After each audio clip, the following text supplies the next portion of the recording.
Xumo Streambox offers cloud DVR for recording your favorite shows without needing extra hardware.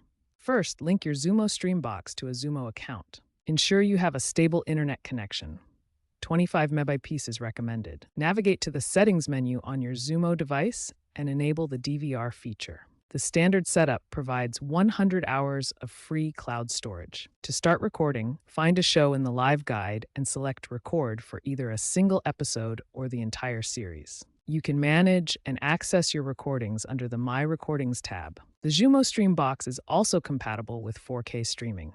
Here are key tips and limitations for optimizing your Xumo Streambox recording experience. Schedule recordings during off-peak hours to maintain quality and avoid interruptions. Enable notifications to confirm successful recordings. Use a stable Wi-Fi connection to avoid buffering or interruptions. The Xumo Streambox's AI-driven recommendation engine can suggest recordings based on your viewing habits, reducing manual setup. Note that not all channels support recording, especially premium channels like HBO.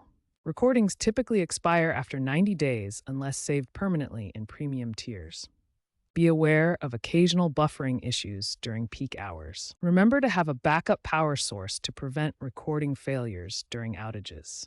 A family in suburban Chicago saved $50 a month switching to Xumo, but remember to have a backup power source to prevent recording failures during outages.